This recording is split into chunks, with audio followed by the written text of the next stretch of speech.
ഹരേ കൃഷ്ണ. അപ്പോൾ നമ്മുടെ സ്കന്ദപുരാണത്തിലേക്ക് എല്ലാവർക്കും സ്വാഗതം. Guruvayur Manjaris contact number 9342494941 93 42 49 41.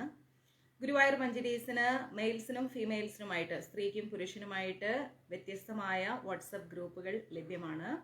WhatsApp ഗ്രൂപ്പുകളിൽ സനാതനധർമ്മത്തെക്കുറിച്ചുള്ള അടിസ്ഥാനപരമായ എല്ലാ വിവരണങ്ങളും, അതുപോലെയുള്ള ഏകാദശി, പ്രദോഷം, സ്കന്ദഷഷ്ടി, വെളുത്തവാവ്, അങ്ങനെയുള്ള എല്ലാ വിധത്തിലുള്ള സങ്കടഹര ചതുർത്ഥി, പിന്നെ നമ്മുടെ എന്താ പറയുക, അങ്ങനെ നമുക്ക് സനാതനധർമ്മത്തിലുള്ള വളരെ ഇമ്പോർട്ടൻ്റ് ആയിട്ടുള്ള എല്ലാ വ്രതാനുഷ്ഠാനങ്ങളുടെ സമയക്രമം, വ്രതാനുഷ്ഠാനങ്ങൾ, അതിൻ്റെ പ്രത്യേകത, നമ്മൾ അറിഞ്ഞും അറിയാതെയും പല ക്ഷേത്രങ്ങളിൽ എത്തിക്കഴിഞ്ഞാൽ അവിടേക്ക് എങ്ങനെ തൊഴണം, എന്താണ് അതിൻ്റെ ഒക്കെ ഐതിഹ്യം, എന്താണ് അതിൻ്റെ അർത്ഥം, അങ്ങനെയുള്ള എല്ലാ കാര്യങ്ങളും ജ്ഞാനമഞ്ജരി എന്ന രീതിയിലും ക്ഷേത്രമഞ്ജരി എന്ന രീതിയിലും ജീവിതത്തിൽ മോട്ടിവേഷൻ വളരെ അത്യാവശ്യമാണ് നമുക്ക്, അല്ലെ?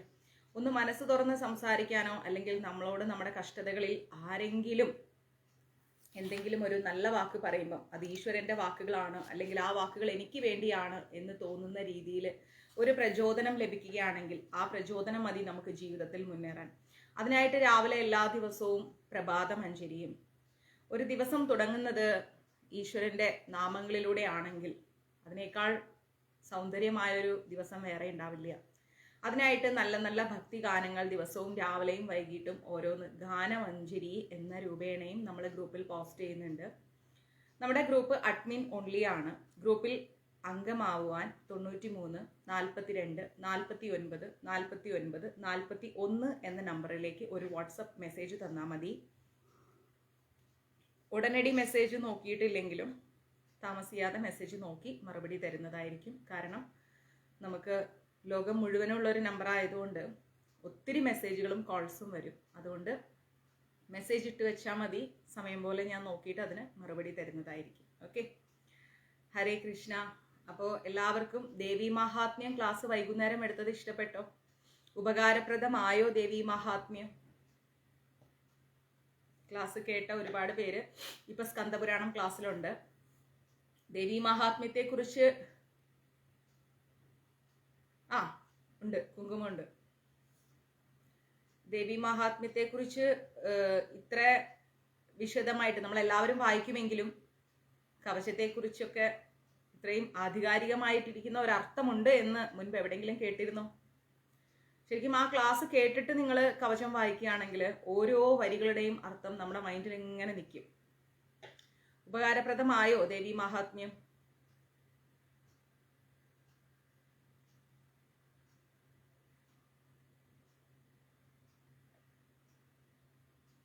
എനിക്ക് കമന്റ്സ് വരാൻ വൈകുന്നതാണോ, അല്ലെങ്കിൽ യെസ് മാതാജി, ഓക്കെ.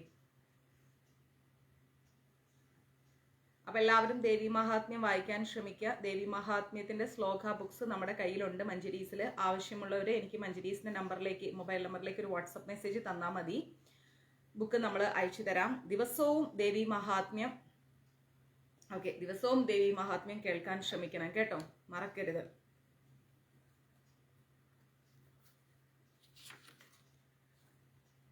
അപ്പൊ നമ്മളിപ്പം സ്കന്ദപുരാണമാണ് കേൾക്കാൻ പോകുന്നത്. സ്കന്ദപുരാണത്തില് എവിടം വരെ പഠിച്ചു എന്ന് ആർക്കെങ്കിലും ഓർമ്മയുണ്ടോ? ഇനി ബ്രഹ്മമോചനത്തെ കുറിച്ചാണ് പഠിക്കാൻ പോകുന്നത്. ബ്രഹ്മമോചനം എന്താണ് സ്കന്ദപുരാണത്തില്? ഓക്കെ, ബ്രഹ്മദേവനെ കാരാഗൃഹത്തിൽ നിന്ന് മോചിപ്പിക്കുന്നതിനായിട്ട് എല്ലാവർക്കും അറിയാം, നമ്മുടെ സ്കന്ദൻ എന്താ ചെയ്തത്? ഓക്കെ സുധാമ, നമ്മുടെ സ്കന്ദൻ എന്ത് ചെയ്തു? ബ്രഹ്മദേവന്റെ അഹങ്കാരത്തെ ശമിപ്പിക്കാനായിട്ട് ബ്രഹ്മദേവനെ കാരാഗൃഹത്തില് അടച്ചിട്ടിരിക്കുകയാണ്, അല്ലെ? അപ്പോ ബ്രഹ്മദേവനെ കാരാഗൃഹത്തിൽ നിന്ന് മോചിപ്പിക്കാൻ വേണ്ടിയിട്ട് വൈകുണ്ഠവാസിയായിരിക്കുന്ന ശ്രീ മഹാവിഷ്ണു അഷ്ടദിക് പാലകന്മാരും സൂര്യചന്ദ്രാദി ഗ്രഹനാഥന്മാരും സപ്തർഷികളും ആദിശേഷാദി പന്നക ശ്രേഷ്ഠന്മാരും അഗസ്ത്യാദി മഹർഷിമാരും ഒത്തിട്ട് കൈലാസത്തിൽ പോയിട്ട് പരമേശ്വരനെ കണ്ടിട്ട് സങ്കടം പറഞ്ഞു. ചുരുക്കി പറഞ്ഞ എല്ലാവരും ചേർന്നിട്ട് നേരെ കൈലാസത്തിൽ ചെന്നിട്ട് മഹാദേവനോട് സങ്കടം പറഞ്ഞു. തൃച്ചേവടികൾ വന്ദിച്ച് സ്തുതിച്ച് ഭഗവാനോട്, അതായത് ഭഗവാന്റെ തൃപാദങ്ങളിൽ വന്ദിച്ചിട്ട് ഭഗവാനോട് സങ്കടം പറയാണ്. മഹാവിഷ്ണു പറഞ്ഞു, മഹാദേവ, അവിടുത്തെ തിരുകുമാരൻ ശ്രീ സ്കന്ദദേവൻ സൃഷ്ടികർത്താവായ ബ്രഹ്മദേവനോട് പ്രണവത്തിന്റെ അർത്ഥം എന്തെന്ന് പറയുവാൻ കൽപ്പിച്ചിരിക്കുകയാണ്. അർത്ഥമറിയാതെ വിഷമിച്ചു നിന്ന ബ്രഹ്മദേവന്റെ ശിരസില്, തലയില് കുമാരൻ അടിക്കുകയും കാരാഗൃഹത്തിൽ തള്ളുകയും ചെയ്തിരിക്കുകയാണ്. സൃഷ്ടി തൊഴിൽ സ്വയം ഏറ്റെടുത്ത ശ്രീ സ്കന്ദദേവൻ പരിപാലന കർമ്മവും ചെയ്തു വരികയാണ്. അതുകൊണ്ട് അവിടുന്ന് കൽപ്പിച്ചരുളി, പാലനമെന്ന കർമ്മം, അതായത് പരിപാലനം എന്ന കർമ്മം അടിയന് നഷ്ടപ്പെട്ടിരിക്കുകയാണ്. ആർക്ക്? മഹാവിഷ്ണുവിന് പരിപാലനം എന്ന കർമ്മം നഷ്ടപ്പെട്ടു. എല്ലാം നമ്മുടെ സ്കന്ദൻ ഏറ്റെടുത്തു. ദേവന്മാരുടെ ദുഃഖങ്ങളെല്ലാം തീർത്ത് സുഖം നൽകാൻ വേണ്ടിയിട്ട് അവതീർണനായിരിക്കുന്ന ശ്രീ സുബ്രഹ്മണ്യ സ്വാമിയെ ബാലകനാണെന്ന് കരുതി അവഗണിച്ച് വന്ദിക്കാതെ പോയ ബ്രഹ്മദേവൻ ഒരു മൂഢൻ തന്നെയാണ്. ദേവന്മാരുടെ രക്ഷയ്ക്കായിട്ടാണ് ശ്രീ സുബ്രഹ്മണ്യ സ്വാമി അവതരിച്ചിരിക്കുന്നത്.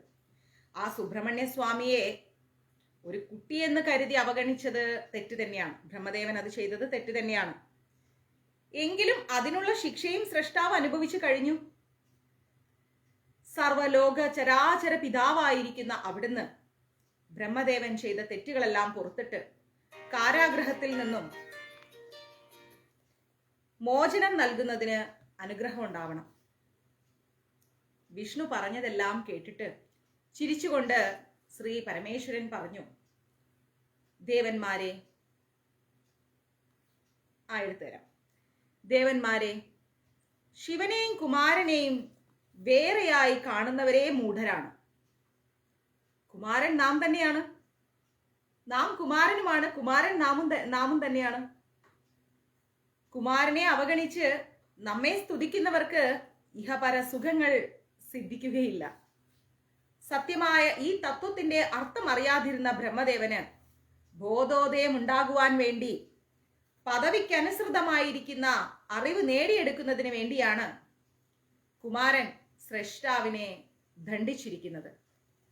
കാരാഗൃഹത്തിൽ പ്രവേശിപ്പിച്ചതും അതിന് തന്നെയാണ്. കുമാരനെ വന്ദിക്കാത്ത കാരണത്തിനാണ് ബ്രഹ്മൻ ദണ്ഡിക്കപ്പെട്ടതു എന്ന് നിങ്ങൾ വിചാരിക്കുന്നുണ്ടെങ്കിൽ നിങ്ങളുടെ അജ്ഞതയോർത്ത് എനിക്ക് ദുഃഖമുണ്ടെന്ന് പറഞ്ഞു. ഒരു മിനിറ്റ്.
ഒന്നുമില്ല, ബിന്ദുമ്മ എന്തോ റൈസ് എന്തോ ഇതിലിട്ടിട്ടുണ്ട് കുക്കറിൽ. അപ്പം അതിൻ്റെ സൗണ്ട് നിങ്ങൾക്ക് ബുദ്ധിമുട്ടാവും, അതുകൊണ്ട് ഞാൻ മ്യൂട്ട് ചെയ്തതാണ്, ക്ഷമിക്കണം. അപ്പം അതുകൊണ്ടാണ് ബ്രഹ്മദേവൻ ദണ്ഡിക്കപ്പെട്ടത് എന്ന് കരുതുന്നുണ്ടെങ്കിൽ നിങ്ങളുടെ അജ്ഞത ഓർത്തിട്ട് എനിക്കും സങ്കടമുണ്ടെന്ന് പറഞ്ഞു. ഈശാന സർവവിദ്യാനാം ഈശ്വര സർവസ്വഭൂതാനാം ബ്രഹ്മാധിപതിർ ബ്രാഹ്മണോധിപതർ ബ്രഹ്മോ ശിവേമേ അസ്തു സദാശിവോം എന്ന് പറഞ്ഞു. എന്ന് ഒരിക്കൽ മാത്രമേ വേദം നമ്മളെ പ്രണവശബ്ദത്താൽ വാഴ്ത്തുന്നുള്ളൂ. ഒരിക്കൽ മാത്രമാണ് പ്രണവത്തിന്റെ ശബ്ദത്താൽ എന്നെ വാഴ്ത്തുന്നത്. എന്നാൽ നമ്മുടെ കുമാരനായിരിക്കുന്ന സ്കന്ദദേവനെ സുബ്രഹ്മണ്യവും സുബ്രഹ്മണ്യവും സുബ്രഹ്മണ്യവും എന്ന് 3 പ്രാവശ്യം ഓം ഓം ഓം എന്ന പ്രണവത്തോട് ചേർത്ത് പുകഴ്ത്തി വാഴ്ത്തുന്നുണ്ട്. ഇപ്രകാരമുള്ള കുമാര മഹിമകളെ കുറിച്ച് അജ്ഞനായിരിക്കുന്ന സ്രഷ്ടാവിനെ എപ്രകാരമാണ് ഞാൻ കാരാഗൃഹത്തിൽ നിന്ന് പുറത്തു കൊണ്ടുവരിക എന്ന് മഹാദേവൻ ചോദിച്ചു.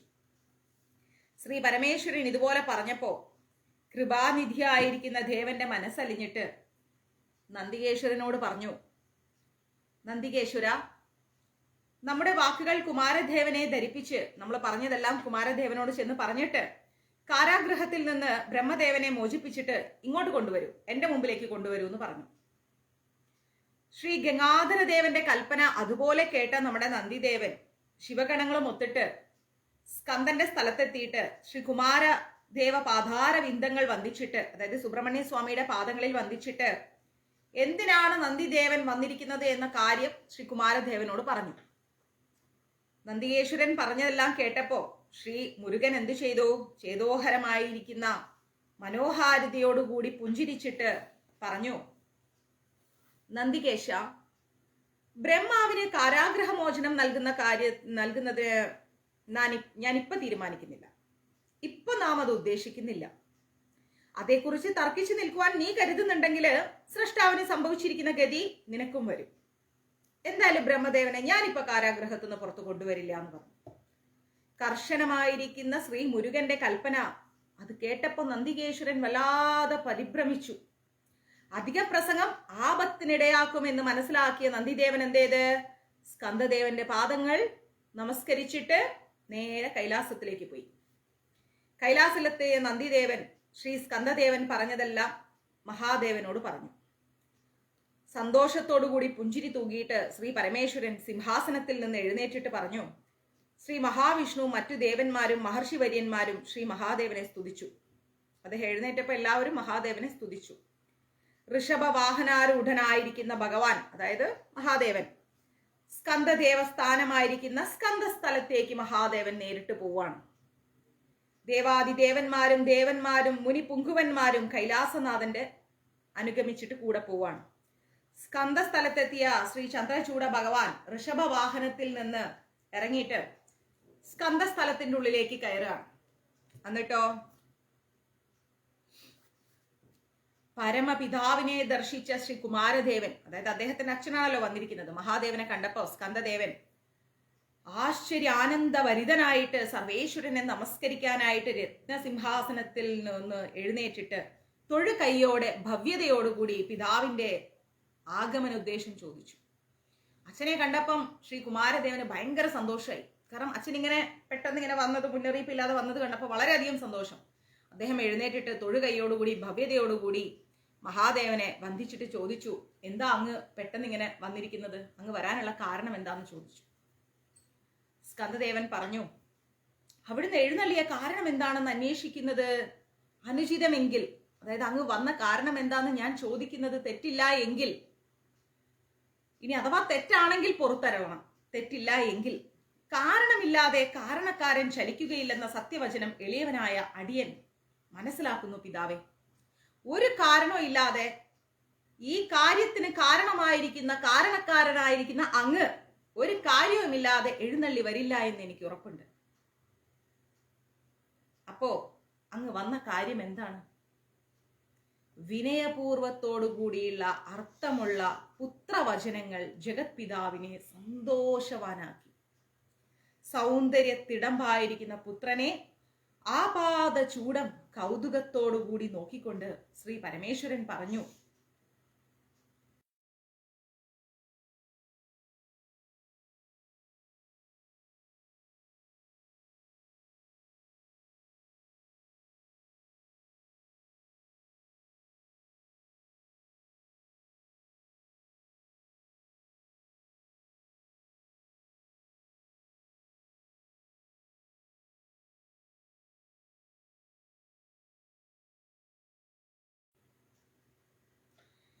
എന്നിട്ട് പരമേശ്വരൻ പറഞ്ഞു, കുമാരദേവ, ബ്രഹ്മദേവനെ നീ കാരാഗൃഹത്തിലാക്കിയിരിക്കുകയാണ്.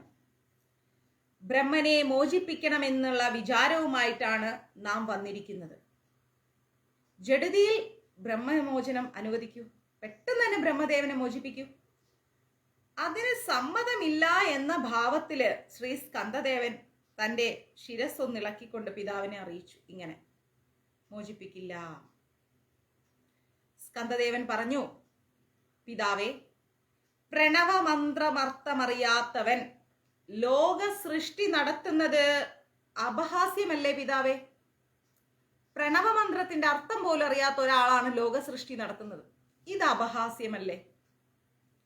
വേദവാക്യങ്ങൾക്ക് ആദി പൊരുളായിരിക്കുന്ന ഓം എന്ന മന്ത്രത്തിന്റെ അർത്ഥം അത് മനസ്സിലാക്കാത്ത പരമ്പൊരുളായിരിക്കുന്ന സച്ചിദാനന്ദമൂർത്തിയെ പൂജിക്കുക എന്നത് നിന്ദിക്കുന്നതിന് തുല്യമല്ലേ?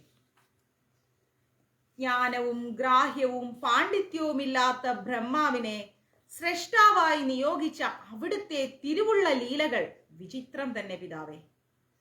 അഹമെന്ന ധിക്കാരഭാവം വിട്ടകലാത്ത ബ്രഹ്മനെ മോചിപ്പിക്കുന്നത് മുറയല്ല പിതാവേ. അഹംഭാവത്തിന്റെ മൂർത്തിമത് ഭാവമാണ് ബ്രഹ്മദേവൻ. ശ്രീ ശങ്കര ദേവവദനത്തിൽ, അതായത് മഹാദേവന്റെ മുഖത്ത് പുഞ്ചിരി ഉണ്ടായിരുന്നു. അതെല്ലാം മാറി ഗൗരവം വന്നു. ഗൗരവഭാവത്തോടുകൂടി അദ്ദേഹം സ്കന്ദദേവനോട് പറഞ്ഞു, കുമാര, നിന്റെ ആദർശം വിലപ്പെട്ടതു തന്നെ. ബ്രഹ്മദേവനെ മോചിപ്പിക്കുന്നതിന് നാം നന്ദിയെ നിയോഗിച്ചു. നീ അനുസരിച്ചില്ല. ഇപ്പോൾ നാം പറഞ്ഞിട്ടും അനുസരിക്കാതിരിക്കുക എന്നത് ശരിയാണോ പുത്ര? നാം നേരിട്ട് നിന്റെ സ്ഥലത്ത് വന്നിരിക്കുകയാണ്. അപ്പൊ സ്കന്ദദേവൻ പറഞ്ഞു, അവിടുത്തെ ചിത്തം അപ്രകാരമല്ലെങ്കിൽ ബ്രഹ്മദേവനെ മോചിപ്പിക്കുന്നതിൽ അഹിതമില്ല. അങ്ങയുടെ മനസ്സിൽ ഞാൻ പറഞ്ഞ കാര്യങ്ങൾക്ക് അടിസ്ഥാനമില്ല എങ്കിൽ മോചിപ്പിക്കുക എന്ന് പറയുന്ന കാര്യം എനിക്ക് പ്രയാസമില്ല. പിതാവെ, ഇപ്പോൾ തന്നെ ബ്രഹ്മദേവനെ ഞാൻ മോചിപ്പിക്കാം. ഞാൻ പറഞ്ഞ ആദർശത്തിന്റെ അർത്ഥമറിയാത്ത ആഴമറിയുന്നില്ല, അങ്ങ് അറിയുന്നില്ല എങ്കിൽ ഞാൻ ബ്രഹ്മദേവനെ ഇപ്പൊ തന്നെ മോചിപ്പിക്കാം. ബ്രഹ്മദേവനെ കാരാഗ്രഹത്തിൽ നിന്ന് മോചിപ്പിച്ചു കൊണ്ടുവരുമാറ് ശ്രീ സ്കന്ദദേവൻ ഭൂതഗണങ്ങളോട് പറഞ്ഞു. ബ്രഹ്മദേവനെ കൊണ്ടുവരാൻ പറഞ്ഞു. മുരുകദേവന്റെ കൽപ്പന അനുസരിച്ച ഭൂതഗണങ്ങൾ ബ്രഹ്മദേവനെ മോചിപ്പിച്ചു കൊണ്ടുവന്ന് സന്നിധിയിൽ നിർത്തി. ബ്രഹ്മദേവന്റെ കരം ഗ്രഹിച്ച് കൈപിടിച്ചിട്ട് സർവേശ്വര സന്നിധിയിൽ നിർത്തിയ ശ്രീ സ്കന്ദദേവൻ പിതൃവചനം നിറവേറ്റി. ബ്രഹ്മദേവന്റെ കൈ പിടിച്ചിട്ട് നേരെ എന്തു ചെയ്തു? മഹാദേവന്റെ മുമ്പിൽ കൊണ്ടുപോയി സ്കന്ദദേവൻ നിർത്തി. ക്ഷീണിതനായിരിക്കുന്ന ബ്രഹ്മദേവൻ ശ്രീ പരമേശ്വര പാദങ്ങൾ വന്ദിച്ച് ചെയ്തുപോയ അപരാധത്തെ കുറിച്ചോർത്ത് ലജ്ജിച്ച് തലയും കുനിച്ചു നിന്നു. ആലോചനാശൂന്യമായിരിക്കുന്ന പ്രവൃത്തിയിൽ ദുഃഖിതനായി നിൽക്കുന്ന ബ്രഹ്മാവിനോട് സർവേശ്വരന് വല്ലാത്ത അനുകമ്പ തോന്നി. അദ്ദേഹം വല്ലാത്ത അവസ്ഥയിൽ ഇങ്ങനെ തലകുനിച്ച് നിൽക്കുക. ഈശ്വരൻ എന്ത് ചെയ്തു? മഹാദേവൻ ബ്രഹ്മദേവനെ സമാധാനിപ്പിച്ചു.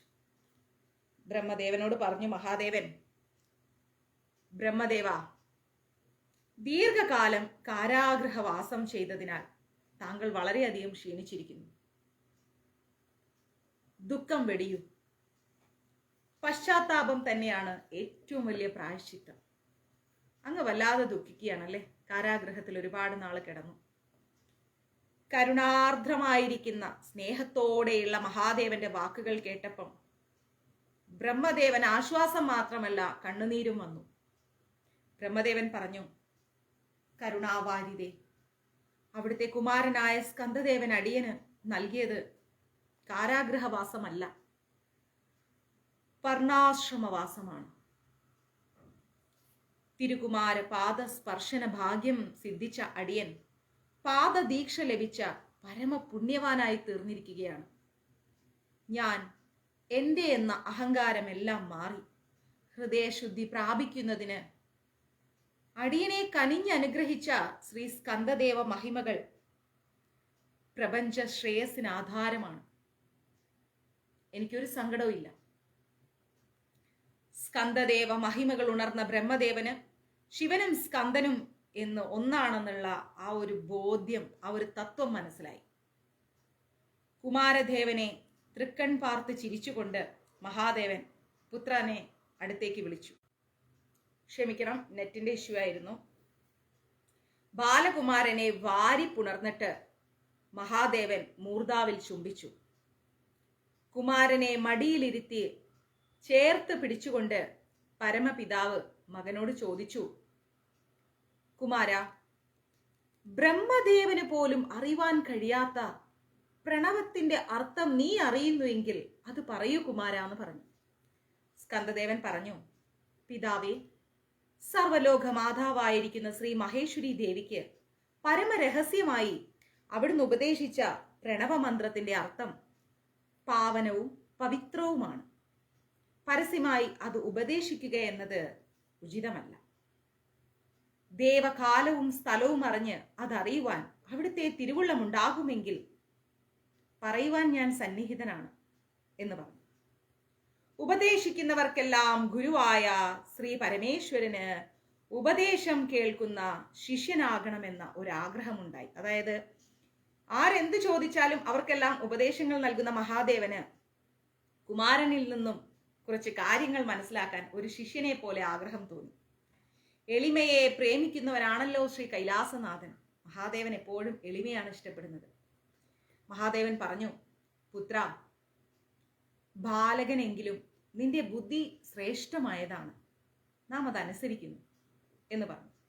രത്നസിംഹാസനത്തിൽ നിന്ന് എഴുന്നേറ്റിട്ട് മഹേശ്വരൻ കരങ്ങൾ കൂപ്പി ശിരസ് കുനിച്ച് തിരുവായി പൊത്തി തൻ്റെ കർണം ശ്രീ സ്കന്ദദേവന്റെ വായയ്ക്ക് വദനത്തിന് മുഖത്തിന്റെ അടുത്തേക്ക് വെച്ച് ഭവ്യതയോടെ നിൽക്കുകയാണ്. സ്കന്ദദേവൻ എന്താണ് പറഞ്ഞു കൊടുക്കുന്നത് എന്ന് കേൾക്കാൻ. സർവലോക നായക കുമാരദേവ സ്കന്ദജ്ഞാനമൂർത്തേ ദൈവമേ. ഭക്തി പാരവശ്യത്തോടെ ശ്രീ പരമേശ്വരൻ സ്കന്ദനെ സ്തുതിക്കുകയാണ്.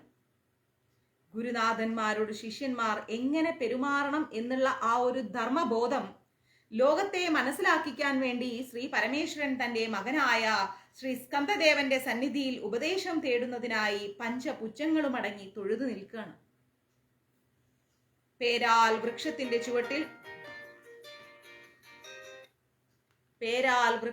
ചുവട്ടിൽ സനകാദി മഹർഷിമാർക്ക് ശിവപാദ യോഗ സിദ്ധാന്തം അരുളി ചെയ്ത ഗുരുവായിരിക്കുന്ന ശ്രീ പരമേശ്വരന് ഗുരുവായി വിളങ്ങിയ ശ്രീ സ്കന്ദദേവൻ അകാരം മുതൽ 51 അക്ഷരങ്ങളുടെ അർത്ഥങ്ങളും അതുപോലെ തന്നെ അന്വയാർത്ഥങ്ങളും അരുളി ചെയ്തുകൊണ്ട് ഓംകാര മന്ത്രത്തിന്റെ അർത്ഥവും കിളിക്കൊഞ്ചലുളവാക്കുന്ന മാധുര്യത്തോടെ വളരെ എളുപ്പത്തിൽ ഉപദേശിച്ചു കൊടുക്കുകയാണ്.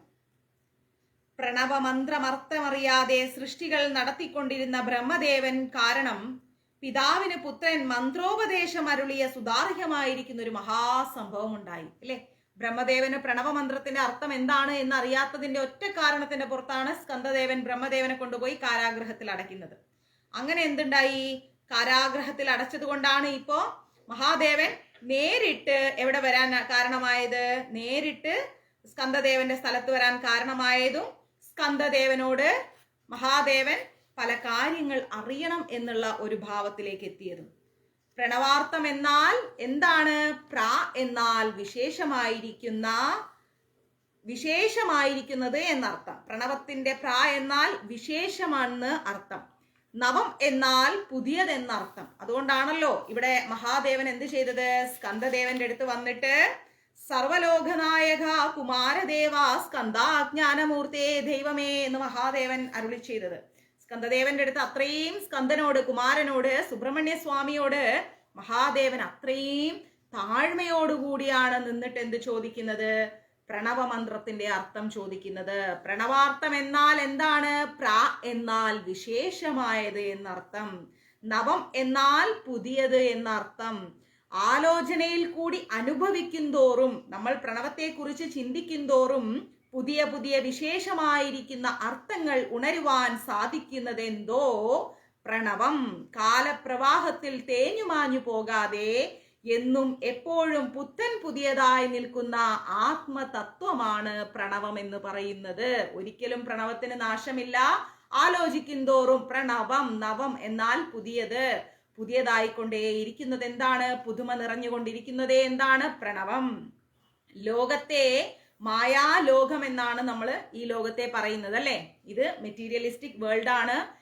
ഇവിടെ നമുക്ക് അറ്റാച്ച്മെന്റ് ഉണ്ടാവരുത്, ഡിറ്റാച്ച്മെന്റ് ഉണ്ടാവണം. അപ്പം ഈ മെറ്റീരിയലിസ്റ്റിക് വേൾഡ് ആയിരിക്കുന്ന മായാലോകം എന്ന് പറയുന്ന ഈ ലോകത്തെ, അതിനെ ഓരോ മതത്തിൽപ്പെട്ടവരാലും അവരവരുടെ മതങ്ങളുടെ വിശ്വാസം അനുസരിച്ചാണ് ഈ ലോകത്തെ വ്യാഖ്യാനിച്ചു കൊണ്ടിരിക്കുന്നത്. അപ്പോ മായ എന്നുള്ളതിന്റെ ഒരർത്ഥം, ഓംകാരം. മാ എന്നാൽ ഒടുക്കം, അവസാനം. യ എന്നാൽ ആരംഭം, ജനനം. ആരംഭവും അവസാനമുള്ളതുമാണ് ലോകം. അല്ലെങ്കിൽ ജീവിതം, ലോകം എവിടെ, ഏതിൽ ജനിക്കുന്നോ അവിടെ അതിൽ അവസാനിക്കുകയും ചെയ്യുന്നു. ലോകവും ജീവരാശികളും മായയിൽ കൂടി അവതരിച്ച് ആ മായയിൽ തന്നെ അവസാനിക്കുന്നു. ലോകത്തിന്റെ ആരംഭത്തിനും ലോകത്തിന്റെ അവസാനത്തിനും കാരണം പരബ്രഹ്മമാണ് എന്ന് വേദങ്ങളിൽ നമ്മൾ പഠിച്ചു അല്ലെ. ലോകം തുടങ്ങുന്നതും ലോകം അവസാനിക്കുന്നതും പരബ്രഹ്മത്തിലൂടെയാണ്. സമുദ്രജലത്തെ മായ എന്ന് കണ്ടാൽ, സങ്കല്പിച്ചാൽ അതിന്റെ വിസ്തീർണമേറിയ കരയാണ് ബ്രഹ്മം എന്ന് നമ്മൾ പറയണം.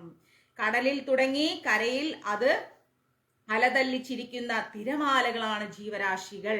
അപ്പോ കടല്, കര, ജീവരാശികൾ, മനസ്സിലായില്ലേ, തിരമാല.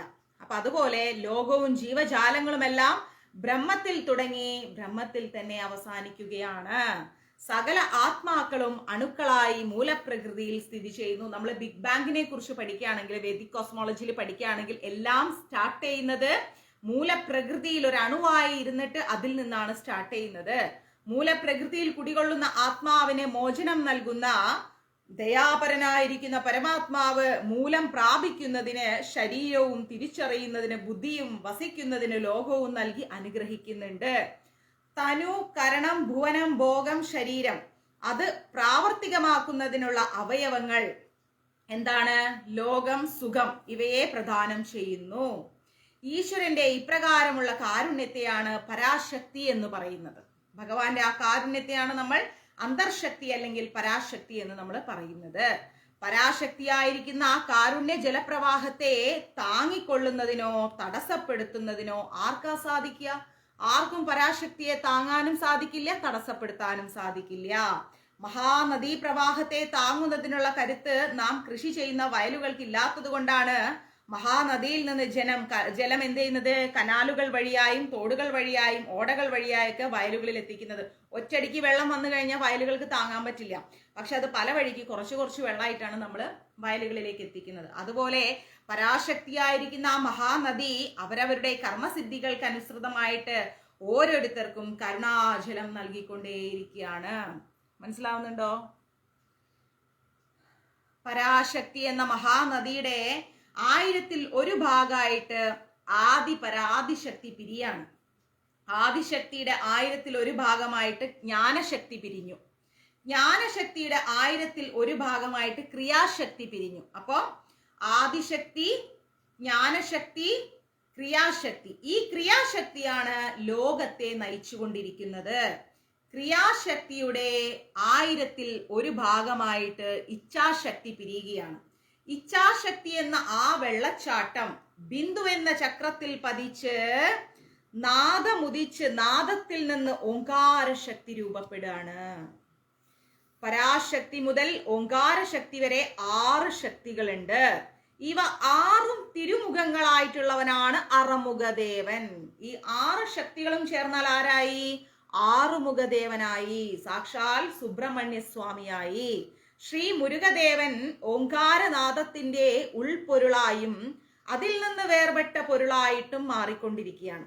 പരമ്പൊരുളായിരിക്കുന്ന ശ്രീ സ്കന്ദദേവനെ ഗുരുവായി സ്വീകരിച്ച് ഉപദേശം നേടിയ ശ്രീ പരമേശ്വരൻ മഹാദേവൻ എത്ര ശ്രേഷ്ഠന്മാരായിരുന്നാലും ഗുരുനാഥന്മാരില്ലാത്തവർ ശ്രേഷ്ഠന്മാരല്ല എന്ന് തെളിയിക്കുകയാണ്. മനസ്സിലായില്ലേ? ഗുരുനാഥൻ, ഒരു യഥാർത്ഥ ഗുരു നമുക്ക് പറഞ്ഞു തരാനില്ല എങ്കിൽ എന്തായി?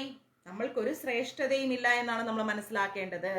ഇപ്രകാരം സ്വാമിയായ ശ്രീ പരമേശ്വരന് നാഥനായി ശ്രീ മുരുകദേവൻ സ്വാമിനാഥനായി ഭവിച്ചിരിക്കുകയാണ്. അദ്ദേഹം ഇരിക്കുന്ന സ്ഥലം സ്വാമിമല.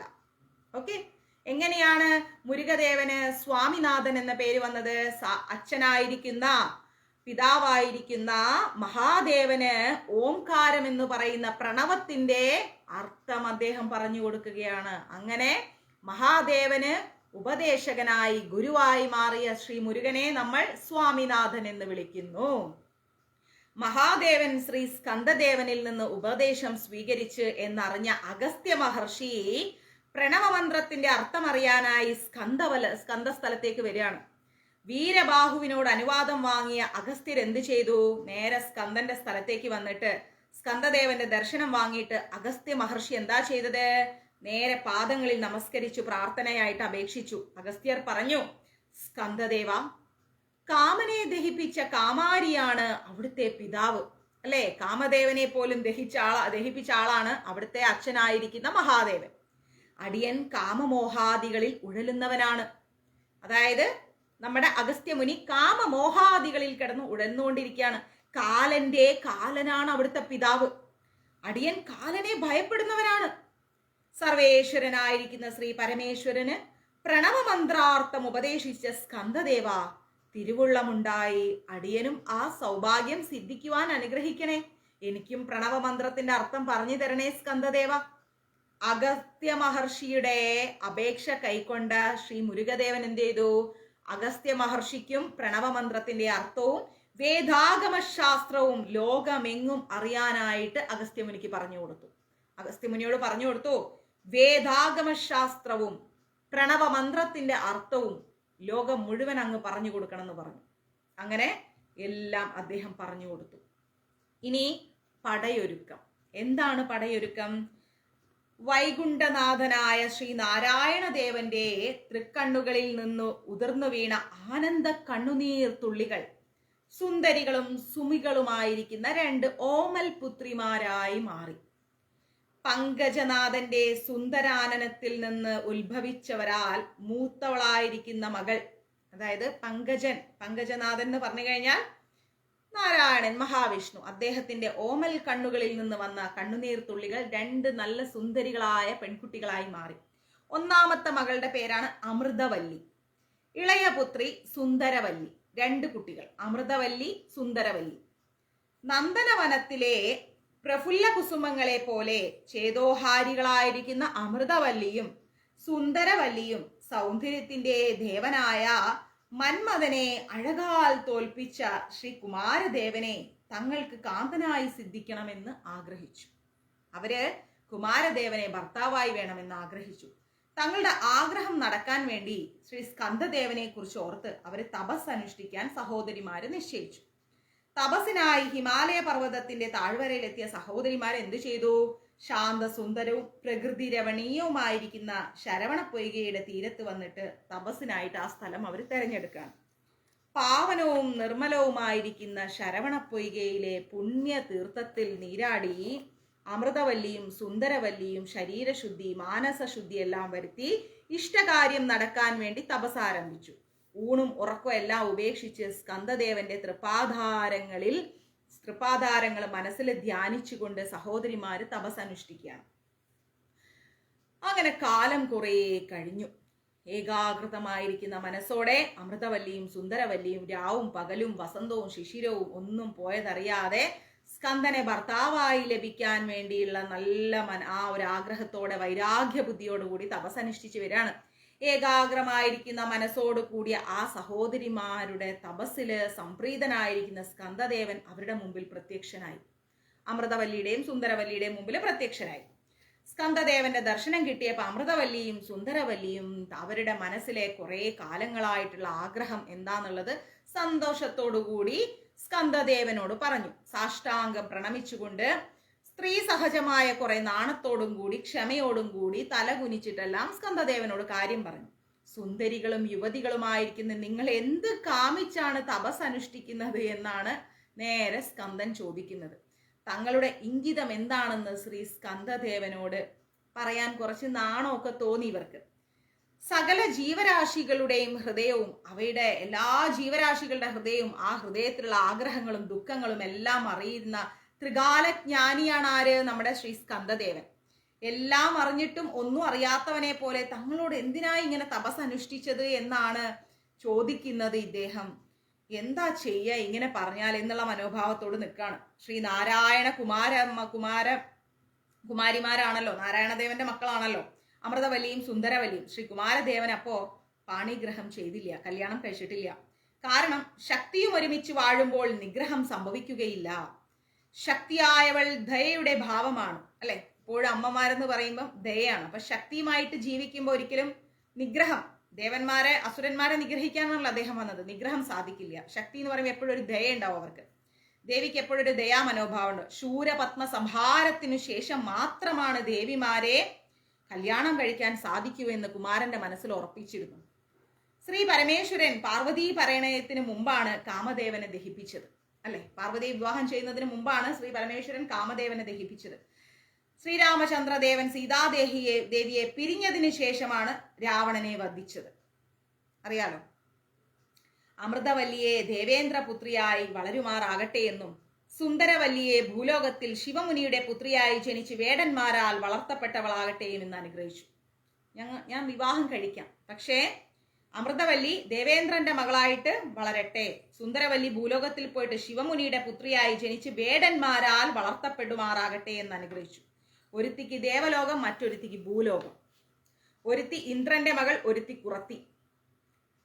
ഒരു കുറത്തിക്ക് കൽപ്പകച്ചോല, മറ്റൊരുത്തിക്ക് തിനപ്പുൽച്ചോല. അപ്രകാരം നിങ്ങൾ വളരുമ്പോൾ വേദശാസ്ത്ര വിധിപ്രകാരം നിങ്ങളെ നാം വിവാഹം ചെയ്യാൻ വരും. ശ്രീ സ്കന്ദദേവന്റെ അനുഗ്രഹങ്ങളെല്ലാം വാങ്ങിയിട്ട് മഹാവിഷ്ണുവിന്റെ പുത്രിമാർ ദേവന്റെ തൃപാദങ്ങളെല്ലാം വന്ദിച്ച് സന്തോഷത്തോടു കൂടി തിരിച്ചുപോയി. പിഞ്ചിളം ബാലികയായി സുന്ദരാകരം പ്രാപിച്ച അമൃതവല്ലി മഹാമേരു പർവ്വതത്തിൽ തപസ്സനുഷ്ഠിച്ചിരുന്ന ദേവേന്ദ്രന്റെ അടുത്തെത്തി മോഹനപുഞ്ചിരി തൂകി നിൽക്കുകയാണ്. ലക്ഷ്മി കടാക്ഷമുള്ള ബാലികയെ കണ്ട ദേവേന്ദ്രൻ ബാലികയുടെ പൂർവികം അന്വേഷിച്ചു. എന്താ മോളെ നിന്റെ പൂർവികം എന്ന് ചോദിച്ചു. ബാലിക പറഞ്ഞു, ദേവാ, അങ്ങയോടൊത്ത് ഉപേന്ദ്രനായി അവതരിച്ച ശ്രീ നാരായണദേവന്റെ പുത്രിയാണ് ഞാൻ. അങ്ങും എനിക്ക് പിതാവ് തന്നെ. അങ്ങയുടെ പുത്രിയായി ഇവിടെ വളരുവാനാണ് ഞാൻ ആഗ്രഹിക്കുന്നത് എന്ന് പറഞ്ഞു. ദേവേന്ദ്രൻ പറഞ്ഞു, ആഹാ, പുത്രിയുടെ മനസ്സ്, അത് വലിയ കാര്യം തന്നെ. പിതാവിന്റെ ഭാഗ്യം. വരൂ പുത്രി, എന്റെ കൂടെ ജീവിക്കൂ എന്ന് പറഞ്ഞു. അദ്ദേഹത്തിന്റെ മകളായി ജീവിക്കാനാണല്ലോ ഈ കുട്ടി വന്നത്. എല്ലാം നഷ്ടപ്പെട്ട് ഹൃദയം നൊന്ത് മഹാമേരു പർവ്വതത്തിൽ അസുരന്മാരെ ഭയന്ന് കഴിഞ്ഞിരുന്ന ദേവേന്ദ്രന് സുന്ദര സ്വരൂപിണിയായിരിക്കുന്ന പിഞ്ചു ബാലിക ഒരുപാട് ആശ്വാസം നൽകുകയാണ്.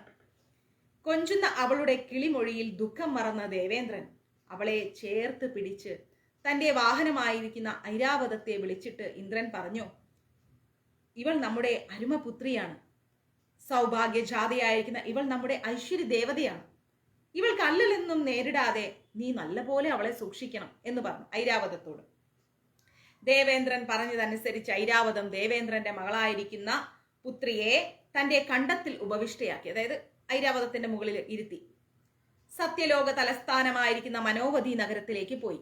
സത്യലോകത്തിന്റെ തലസ്ഥാനമാണ് മനോവധി നഗരം. അവിടേക്ക് കൊണ്ടുപോയി. സേനയും രാജ്യവും എല്ലാം നഷ്ടപ്പെട്ട് ദുഃഖിതനായിരിക്കുന്ന ഇന്ദ്രന് ആ ബാലികയെ കിട്ടിയപ്പോൾ ഒരു സേനയെ ലഭിച്ചതുപോലെ ആശ്വാസമായി. അതുകൊണ്ട് ആ ബാലികയ്ക്ക് ദേവസേന എന്ന പേര് ലഭിച്ചു. ദേവേന്ദ്രന്റെ എല്ലാ സേനാധിപന്മാരും എല്ലാം നഷ്ടപ്പെട്ട്, അദ്ദേഹം രാജ്യമൊക്കെ നഷ്ടപ്പെട്ട് ആ പറയുന്ന അസുരനെ പേടിച്ചിട്ട് അങ്ങനെ അദ്ദേഹം ഇരിക്കുകയാണ്. അവിടെയാണല്ലോ ഈ മകളെ കിട്ടിയത്. അപ്പോൾ ദേവേന്ദ്രന് സേനാധിപന്മാരെല്ലാവരെയും തിരിച്ചു കിട്ടി, ലോകം തിരിച്ചു കിട്ടിയ ഒരു അവസ്ഥയിലായി. അങ്ങനെ ആ ബാലികയ്ക്ക് ആശ്വാസമായി മാറിയ ബാലികയ്ക്ക് ദേവസേന എന്ന പേര് കൊടുത്തു.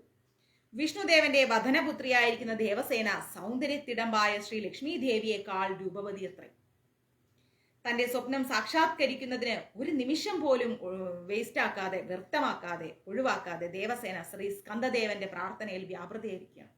എപ്പം നോക്കിയാലും സ്കന്ദദേവനെ കുറിച്ച് ഓർത്ത് പ്രാർത്ഥിച്ചുകൊണ്ടേയിരിക്കും ദേവസേന.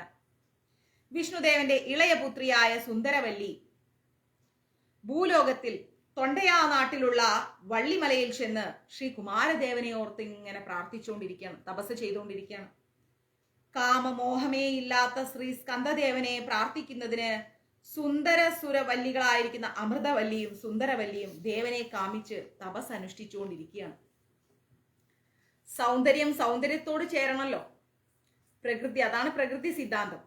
സൗന്ദര്യത്തിന്റെ സാക്ഷാത്കാരങ്ങളായിരിക്കുന്ന അമൃതവല്ലിക്കും സുന്ദരവല്ലിക്കും അനുയോജ്യമായിരിക്കുന്ന സുന്ദരദേവൻ സാക്ഷാത് ശ്രീ കുമാരദേവൻ തന്നെ.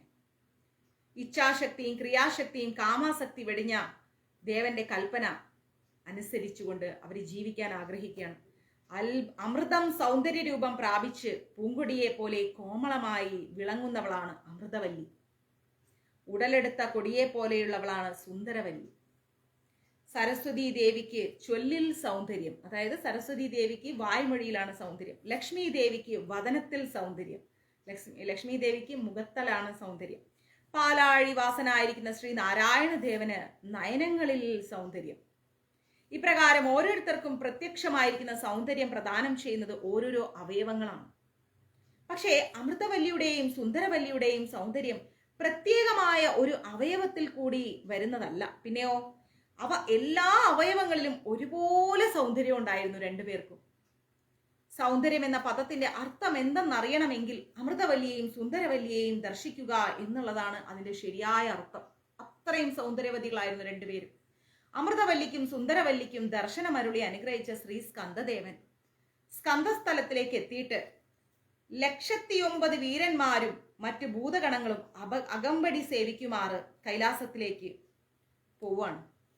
മാതാപിതാക്കളായ ശ്രീ പാർവതി പരമേശ്വരന്മാരെ കണ്ടിട്ട് വന്ദിച്ചിട്ട് കുമാരദേവൻ അവരുടെ മധ്യത്തിൽ ശാന്ത ഗംഭീരമായിട്ട് ഇങ്ങനെ ഇരിക്കുകയാണ്. അപ്രകാരം ശിവശക്തി സ്കന്ദദേവന്മാർ സിംഹാസനത്തിൽ അരുമയായിരുന്ന കാലത്ത് ശൂരപത്മാദി അസുരന്മാരാൽ പീഡിപ്പിക്കപ്പെട്ട് ദുഃഖിതനായ മഹാവിഷ്ണു മറ്റ് ദേവേന്ദ്രാദി ദേവന്മാരും സർവേശ്വരനെ ദർശിക്കാൻ വന്നു. ശൂരപത്മാസുരനാണെങ്കിൽ ഇവരെ നന്നായിട്ട് ഉപദ്രവിക്കുകയാണ്. സങ്കടം ഉണർത്തിക്കുന്നതായിട്ട് കൈലാസത്തിലേക്ക് വന്ന് മഹാദേവന്റെ ദർശനം എടുത്തിട്ട് ഈശ്വരനെ സ്തുതിച്ച് ദേവന്മാര് സങ്കടം പറയാണ്. ഇന്ദ്രൻ പറഞ്ഞു, ദേവദേവ, അടിയങ്ങൾ ശൂരപത്മാദി അസുരന്മാരാൽ പീഡിപ്പിക്കപ്പെട്ട് എല്ലാം നഷ്ടപ്പെട്ട് അവിടുത്തെ തൃപ്പാദങ്ങളെ ആശ്രയിക്കാൻ വന്നിരിക്കുകയാണ്. അടിയന്റെ പുത്രനായിരിക്കുന്ന ജയന്തനും രംഭ, തിലോത്തമ മുതലായ ദേവസ്ത്രീകളും ദേവന്മാരും എല്ലാവരും ശൂരപത്മാസുരന്റെ കാരാഗ്രഹത്തിൽ കിടന്ന് അടിമകളായി ദുരിതം അനുഭവിച്ചുകൊണ്ടിരിക്കുകയാണ്. ദേവലോകം ആക്രമിച്ച് കൈവശമാക്കിയ അസുരന്മാര് വിശിഷ്ടമായ വസ്തുക്കളെല്ലാം നശിപ്പിച്ച് കൈവശപ്പെടുത്തി വെച്ചിരിക്കുകയാണ്. കരകാണ കടലിൽ സഞ്ചരിക്കുന്ന കപ്പലിൽ വിധിവശത്താൽ അകപ്പെടുന്ന കാകത്തെ എത്ര തന്നെ വിരട്ടോട്ടിയാലും വീണ്ടും ആ കാക്ക കപ്പലിലേക്ക് തന്നെ മടങ്ങിയെത്തുന്നതാണ്. ആ കാക്കയെ പോലെയാണ് അടിയങ്ങളും. നിരാലംബരായ അടിയങ്ങൾക്ക് കൈലാസത്തിലേക്കല്ലാതെ പോകാൻ മറ്റൊരിടമില്ല. സർവേശ്വര, കത്തിക്കാളുന്ന അഗ്നികുണ്ഡത്തിൽ ചാടുന്നതിലും കാളകൂട വിഷം പാനം ചെയ്യുന്നതിലും ദുഃഖകരമാണ് ദേവ. ശൂരപത്മാദി അസുരന്മാർ ഞങ്ങളെ ഉപദ്രവിക്കുന്നത്. അസുരന്മാരുടെ അടിമത്വം പേറി നടക്കുകയാണ് ഞങ്ങൾ. പൂർവത്തിൽ തിരുകുമാരൻ അവതരിക്കുമ്പോൾ സങ്കടങ്ങൾ തീരുമെന്ന് അങ്ങ് പറഞ്ഞിരുന്നു. കുമാര അവതാരശേഷവും അടിയങ്ങളുടെ മനോദുഃഖങ്ങൾക്ക് അറുതി വരുത്താതെയുള്ള അവിടുത്തെ മൗനം ആലോചിക്കുമ്പോൾ അടിയങ്ങൾക്ക് സഹിക്കാനാവുന്നില്ല മഹാദേവ. ഇങ്ങനെ ദേവേന്ദ്രാദി ദേവന്മാര് ശ്രീ പരമേശ്വരനോട് തങ്ങളുടെ സങ്കടം പറഞ്ഞുകൊണ്ടേയിരിക്കുകയാണ്. ഇഷ്ടവരപ്രദായകനായിരിക്കുന്ന മഹാദേവൻ എന്ത് ചെയ്തോ ദേവന്മാരുടെ ദുഃഖങ്ങളിൽ മനസ്സലിഞ്ഞു. ഇവരുടെ കഷ്ടപ്പാട് കേട്ടിട്ട് ശൂരസംഹാര സമയം സമാഗതമായിരിക്കുന്നു. ശൂരസംഹാരൻ എന്ന് പറയുന്ന അസുരന്മാരെല്ലാം വധിക്കാനുള്ള സമയം വന്നിരിക്കുകയാണ്. പ്രിയപുത്രനായിരിക്കുന്ന കുമാരാദി ദേവനോട് ഇപ്രകാരം പറഞ്ഞു. ശ്രീ കുമാരനോട് മഹാദേവൻ പറഞ്ഞു, കുമാര, ലോക ജീവരാശികളെ ധ്വംസിച്ച് ദേവേന്ദ്രാദി ദേവന്മാരെ ദേശഭ്രഷ്ടരാക്കി സത്യധർമാദികളെ നശിപ്പിച്ച് അധർമ്മ മാർഗങ്ങളിൽ ചരിക്കുന്ന ശൂരപത്മാദി അസുരന്മാരെ നിഗ്രഹിച്ച് ധർമ്മത്തെ സംരക്ഷിച്ച് സർവ്വവിധത്തിലുള്ള വിജയങ്ങളോടും കൂടി നീ മടങ്ങി വരും. ധർമ്മത്തെ നീ സംരക്ഷിക്കണം. ലോക ജീവരാശികളെയെല്ലാം ധ്വംസിച്ച് ഉപദ്രവിച്ചിട്ട് ദേവേന്ദ്രാദി ദേവന്മാരെയെല്ലാം ആ സ്ഥലങ്ങളിൽ നിന്നെല്ലാം ഒഴിവാക്കിയിട്ട് സത്യധർമ്മങ്ങളെയെല്ലാം നശിപ്പിച്ചുകൊണ്ട് അധർമ്മ മാർഗങ്ങളിൽ കൂടി സഞ്ചരിക്കുന്ന ശൂരപത്മാദി അസുരന്മാരെയെല്ലാം നീ നശിപ്പിച്ച് നിഗ്രഹിച്ചിട്ട് ധർമ്മത്തെ നീ സംരക്ഷിക്കണം. സർവ്വവിധമായിരിക്കുന്ന വിജയങ്ങളോടും കൂടി നീ തിരിച്ചു വരണം എന്ന് പറഞ്ഞു. ശ്രീ പരമേശ്വരൻ സ്കന്ദദേവന് ശൂരസംഹാരത്തിനുള്ള അനുവാദം നൽകി. വിജയം കൈവരിക്കുന്നതിന് അനുഗ്രഹവും ആയുസ്സും നൽകി. സ്കന്ദദേവൻ പറഞ്ഞു, കൽപ്പന പിതാവേ, അവിടുത്തെ തിരുവുള്ളം പോലെ ശൂരപത്മാദി അസുരന്മാരെയും അസുരകുലത്തെയും ഉന്മൂല നിഗ്രഹം നടത്തിയിട്ടേ ഞാൻ വരൂ എന്ന് പറഞ്ഞു. ശ്രീ മുരുകാവതാര കാരണം, എന്തിനാണ് ശ്രീ മുരുകൻ അവതരിച്ചിരിക്കുന്നത്? ആ കാരണം കാര്യസിദ്ധിയിലേക്കുള്ള യാത്ര ആരംഭിച്ചു.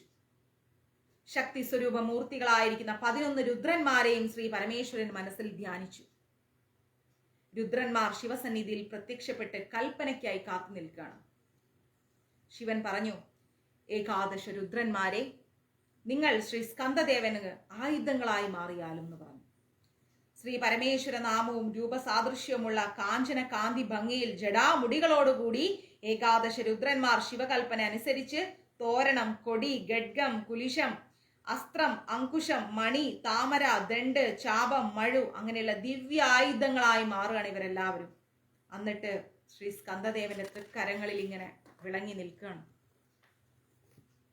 സങ്കല്പമാത്രയിൽ സകല ലോകങ്ങളിലും പാഞ്ഞു ചെന്ന് പഞ്ചഭൂതങ്ങളെയും ദഹിപ്പിച്ച് ഭസ്മമാക്കുന്നതിനുള്ള ശക്തിയോടുകൂടിയ സകല ചരാചരങ്ങളെയും നിമിഷ നേരം കൊണ്ട് തകർത്ത് തരിപ്പണമാക്കുന്നതിനുള്ള വൈഭവത്തോടു കൂടിയ ആരുടെ നേരെ പ്രയോഗിക്കുന്നോ അവരുടെ എല്ലാ വരസിദ്ധികളും പ്രാണനും ഒരുപോലെ നശിപ്പിക്കാനുള്ള ശക്തിയോടുകൂടിയ ആയുധമായിട്ട് സർവവിധ ആയുധങ്ങളോടും കൂടി നായകമായി വിളങ്ങുന്ന തേജോമയമായിരിക്കുന്ന വേലായുധം നൽകി ശ്രീ പരമേശ്വരൻ സ്കന്ദദേവനെ ആശീർവദിച്ചു. ഉമാമഹേശ്വര പാദങ്ങളിൽ നമസ്കരിച്ച ശ്രീ കുമാരദേവൻ മാതാപിതാക്കന്മാരെ തൊഴുതു നിന്നു. തൃക്കരങ്ങൾ കൊണ്ട് തന്റെ അരുമപുത്രനെ എടുത്ത് ശ്രീ ഗംഗാധരൻ മടിയിലിരുത്തി വാജ്ഞയോടെ ആശ്ലേഷിച്ചു ഉമ്മ വെച്ചു. സ്നേഹത്തോടെ കെട്ടിപ്പിടിച്ച് ഉമ്മ വെച്ചു. ബാലകുമാരനെ ആലിംഗനം ചെയ്ത് നിർവൃതി പൂണ്ട ജഗത് പിതാവ് പുത്രനെ ലോകമാതാവായിരിക്കുന്ന ശ്രീശക്തി ദേവിയുടെ തൃക്കരങ്ങളിലേക്ക് നൽകി. കുഞ്ഞിനെ കല്ലും കനിഞ്ഞരുളുന്ന ചൊല്ലിൻ മഹിമയുള്ള ചെല്ലത്തിരുകുമാരനെ മുല്ലപ്പൂവിനെ എന്ന പോലെ മെല്ലെ എടുത്ത് താലോലി ചാലോലം പാടി ഉമ്മ വെച്ച് ശ്രീ പാർവതീദേവി കൊഞ്ചിച്ചു. പാർവതീദേവി പറഞ്ഞു, ബാലകുമാര, 1,09,000 വീരകുമാരന്മാരും ധീരന്മാരായിരിക്കുന്ന ശിവഭൂതഗണങ്ങളുമൊത്ത് അസുര നിഗ്രഹം ചെയ്ത് വിജയശ്രീ ലാളിതനായി നീ മടങ്ങി വരൂ എന്ന് പറഞ്ഞു. ശ്രീ പാർവതീദേവി പുത്രന്റെ തിരുനെറ്റിയിൽ ഉമ്മ വെച്ച് ശിരസിൽ തൃക്കൈകൾ വെച്ച് അനുഗ്രഹിച്ച് ആശീർവദിച്ച് ശ്രീ കുമാരദേവൻ മാതാപിതാക്കന്മാരെ വന്ദിച്ച് യാത്രയാനുമതിക്കായിട്ട് ഇങ്ങനെ നിൽക്കുകയാണ്. 1,00,000 കുതിരകളെ പൂട്ടിയതും മനോവേഗത്തെക്കാൾ വേഗതയുള്ളതുമായ വിശിഷ്ടമായ ഒരു രഥം സൃഷ്ടിച്ച് ശ്രീ പരമേശ്വരൻ ആ ദിവ്യരഥം യുദ്ധക്കളത്തില് സ്കന്ദദേവന് ഉപയോഗിക്കുവാൻ നൽകിക്കൊണ്ട് പുത്രന് യാത്ര പോകാനുള്ള അനുവാദം നൽകി. 1,09,000 വീരപുത്രന്മാരോട് ഭഗവാൻ ഇതുപോലെ പറഞ്ഞു. എന്താ പറഞ്ഞത്? വീരപുത്രന്മാരെ, അസുര നിഗ്രഹാർത്ഥം ശ്രീ കുമാരദേവനുമൊത്ത് യുദ്ധക്കളത്തിലേക്ക് നിങ്ങളും പോയാലും. അനേകം ദിവ്യായുധങ്ങൾ പ്രദാനം ചെയ്ത ശ്രീ പരമേശ്വരൻ 1,09,000 വീരപുത്രന്മാരെ അനുഗമിച്ചു. അണ്ഡാഭരണൻ, നന്ദി, ഉഗ്രർ, ചണ്ഡർ, അഗ്നിനേത്രർ, സിംഹർ മുതലായ ശിവനാഥ ഗണന്മാരുമൊത്ത് ശ്രീ സ്കന്ദദേവന്റെ സേനാധിപന്മാരായ യുദ്ധക്കളത്തിലേക്ക് ചെല്ലുവാൻ ശ്രീ പരമേശ്വരൻ കൽപ്പിച്ചു. മഹാവിഷ്ണു, ബ്രഹ്മദേവൻ, ഇന്ദ്രാദിദേവന്മാർ എല്ലാവരും തങ്ങളുടെ ദുഃഖങ്ങൾ അവസാനിച്ചു എന്ന് സന്തോഷത്തോടു കൂടിയിരിക്കുകയാണ്. ഹരഹര മഹാദേവ, ഹരഹര മഹാദേവ എന്ന് പറഞ്ഞു ശ്രീ പരമേശ്വരനെ വാഴ്ത്തി അങ്ങ് സ്തുതിക്കുകയാണ്. ദുഷ്ടന്മാരെ നിഗ്രഹിച്ച് ശിഷ്ടന്മാരെ രക്ഷിക്കുന്നതിനായി അവതീർണനായിരിക്കുന്ന ശ്രീ സ്കന്ദദേവനെ സഹായിക്കുന്നതിനായി നിങ്ങളും കുമാരദേവനോടൊപ്പം യുദ്ധക്കളത്തിലേക്ക് പോയാലും. ഇപ്രകാരം ദേവാദിദേവന്മാരോടും എല്ലാവരോടും ശ്രീ പരമേശ്വരൻ കൽപ്പിച്ചു. നിങ്ങളും പോകൂ ബാലകുമാരനോടൊപ്പം എന്ന് പറഞ്ഞു. അങ്ങനെ താരകാസുര നിഗ്രഹത്തിന് വേണ്ടിയിട്ട് കുമാരൻ പോവാണ്. ഓക്കെ, ഇനി നാളത്തെ ക്ലാസ്സിലേക്ക് എടുക്കാം. ഇന്ന് 2 ക്ലാസ് ആയില്ലേ. ഇനി അടുത്തത് താരകാസുര നിഗ്രഹമാണ്. ശൂരപത്മാദി അസുരന്മാരുടെ നിഗ്രഹമാണ്. അതെല്ലാം സ്കന്ദപുരാണത്തിൽ നാളെ എടുക്കാം. എല്ലാവർക്കും സ്കന്ദപുരാണം കേട്ടിരിക്കാൻ ഇഷ്ടമുണ്ടോ? മനസ്സിലാവുന്നുണ്ടോ? ഇൻട്രസ്റ്റഡ് ആണോ?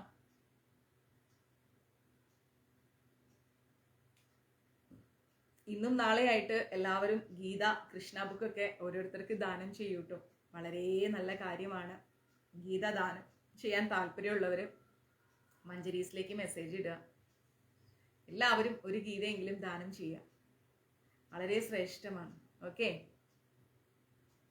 അപ്പൊ എല്ലാവർക്കും എല്ലാ അനുഗ്രഹവും ഉണ്ടാവട്ടെ. ഭഗവാന്റെ ദേവിയുടെ എല്ലാ കാരുണ്യം ഉണ്ടാവട്ടെ.